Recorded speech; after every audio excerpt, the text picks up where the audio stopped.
Good morning friends and welcome to the pre-market view. US markets were closed yesterday, so no cues coming out from there.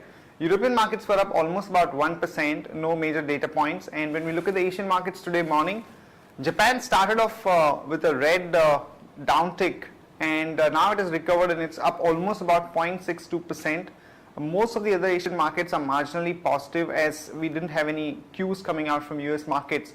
But the key point is that the Japanese markets are showing a lot of volatility for the past about 3 to 4 trading sessions, and there is a debate going on about the policy being followed by the Bank of Japan and the kind of inflation targets that they have set for themselves and the kind of measures that they are taking to achieve those targets. There is a feel that probably it will not be possible to achieve those kind of targets with the kind of loose monetary policy that the Bank of Japan is following.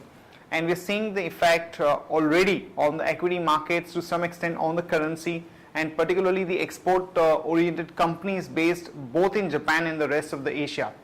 Talking about our own markets, friends, we had a very strong pullback yesterday, primarily led by Reliance on the back of that gas find. Also, we had seen a good amount of buying interest in certain financial stocks like HDFC Limited, and a few banks like IndusInd Bank, which is almost about 4.5–5% up, as we are approaching close to the deadline of MSCI rebalancing, wherein the weight of IndusInd has actually increased. Sun Pharma was up about 3.5 to 4%, as it's going to be announcing numbers where the expectations are that the numbers are going to be much better than the market expectations.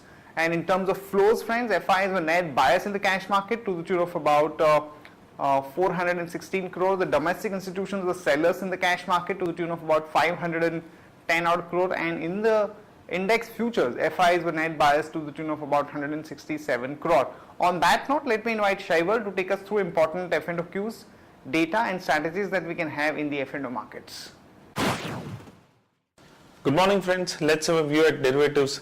Friends, we've seen that the market participants encashed the opportunity of a sharp bounce in the market yesterday, as some short positions have been built up at higher levels.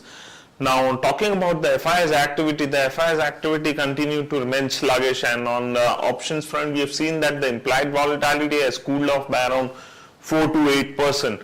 Now, from the current option matrix, it's clearly visible that 6,000 put stands with highest number of shares in the open interest, whereas on the call side, 6,000 and 6,100 and 6,200 call as well as put option has seen a good amount of activity taking place just before the day of expiry.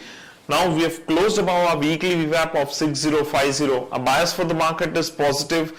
On the lower side, 6050 would be the level, and on higher side 6,100, 6,150 is probably what we are eyeing. But going forward, 6,000 might act as a good support for the market.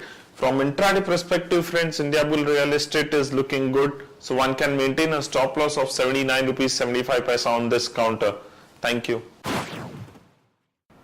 Here are the important news and events that we are tracking today. First of all, the companies which will be announcing numbers. Sun Pharma, we are looking at a net profit of 917 crore. Top line growth is likely to be about 24%, and operating profit margin should be around 41.5 to almost about 42%. GAIL India, we are looking at a net profit of about 860 crore. In case of Hindalco, the PAT expectation is about 387 crore. Rural electrification, the PAT expectation is about 1030 crore. And in case of Power Grid, the net profit is likely to be around 1140 crore. So expect some action in some of these pockets, particularly Sun Pharma. One could expect some uptick around the results time. Coal India came out with exceptionally good set of numbers for the quarter and for the year as a whole, and their net profit grew by almost about 35% on a YOY basis to about 5,414 crore. Both at the top line level as well as at the bottom line level, the actual numbers were a little better than market expectations, and even at the operating profit level, there was a growth of almost about 61%.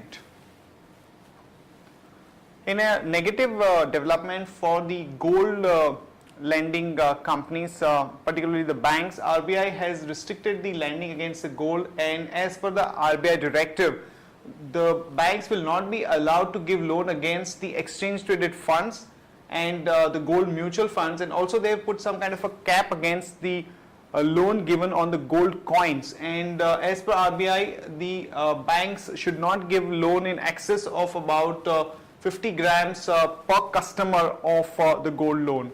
And in case of Pipavav Defence, they have allotted about 2.45 crore shares to Swedish defence major SAAB for about 201 crore.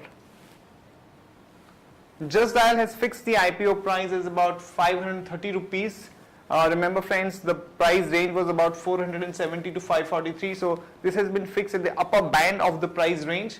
And Sun TV founder Kalanidhi Maran is looking to offer about 7.88 million shares on May 29th, which is about 2% of the equity under OFS route.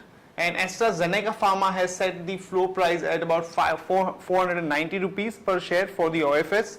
And Department of Divestment moves the cabinet note for about 10% divestment for IOC.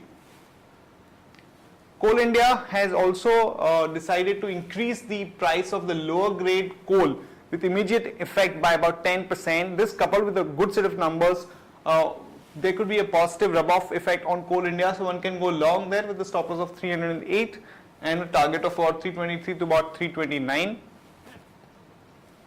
Bata is diversifying into other categories like sunglasses and scarves, and they are expecting about 15 to 20% kind of a revenue coming from these two categories over the next 2 to 3 years time. So one can go long on Bata with the stop loss of 810 and a target of about 852 to about 867. That's it from all of us friends. Have a good trading session. See you tomorrow at the same time.